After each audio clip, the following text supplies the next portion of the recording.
The next approach we will be looking at is the Kodály approach. Kodály was a prominent Hungarian composer, musician, and teacher. He taught at the Liszt Academy, where he noticed some students singing folk songs with very poor quality and thought that the way that music was taught in lower schools should be changed.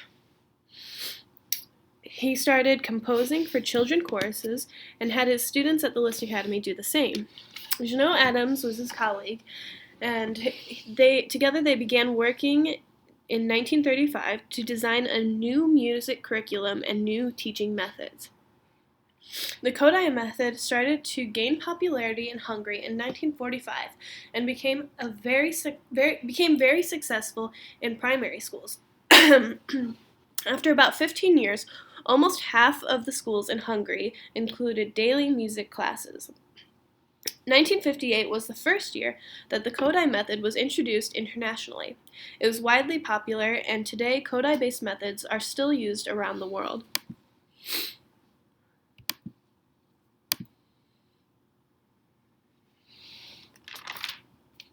Kodály believed that music helps a child develop intellectual, emotional, physical, social, and spiritual aspects. He believed that everyone has a right to learn music and should take advantage of that right. He really wanted to instill a love and understanding of music in everyone. The Kodály method really tries to focus on developing the innate musical nature of all human beings, rather than to teach something that is unnatural. Kodály wanted people to learn to love and appreciate music at a young age so that that love and appreciation could continue to grow. Kodály also advocated music being taught as a core subject, as music is a big part of the history of a country, and therefore will have a great impact on the future of a nation. With it being a core subject, he really wanted everything used in music courses to be of high quality, including the music that is written for the courses and the instruments being used as well, because if students aren't using something of higher quality, they cannot produce something of high quality. The way students learn through the Kodály method is based on the way students grow. They start with basic movements and songs that eventually become more complex. They start with something very small, such as just a song that they learn by rote, and they gradually add more complex things to it.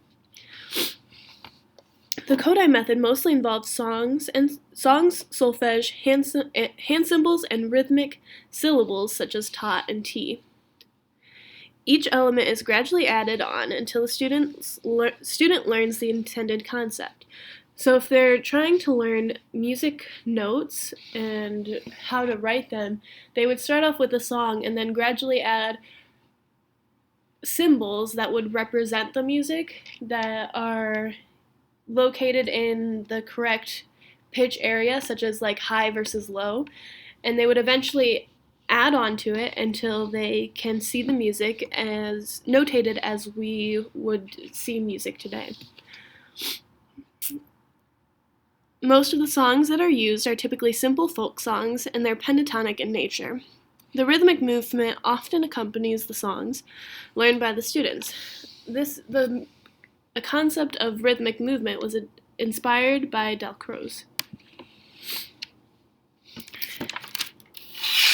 The Kodály method is very similar to the Suzuki method and simple music, in that the students learn to play or sing before learning the actual notation of the music.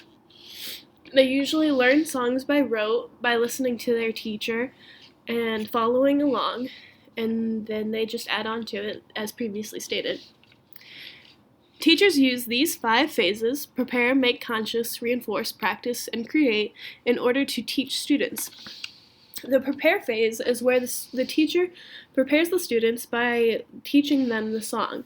So they would start out by singing the song or doing the rhythmic movements and having the students imitate what they're doing. The teacher then would make the students aware of the element that they are learning.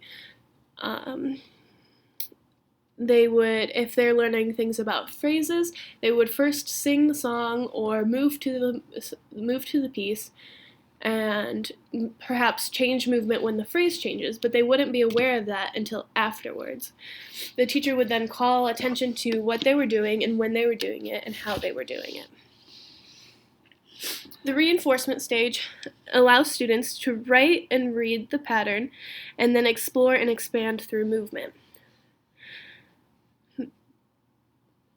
They can, so if they would learn a song or learn a piece, they would then write about what they think the song is about or draw what they hear in the song.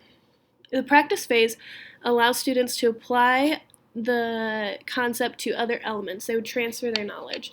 So that means that they would, say, learn a phrase in one song and learn the movement to it, and then learn a new concept with a new song with new movements, and the teacher would perhaps ask them about the phrase.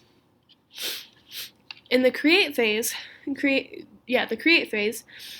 allows students to improvise and compose new music based on the elements that they have learned, or create new movements and new rhythms based on what they have learned. Overall, the Kodály method reinforces that music is innate in everyone and is very important to human beings. Music is natural and everyone should learn it because we're born with natural musical ability. The movements of Kodály method help reinforce everything that they are learning about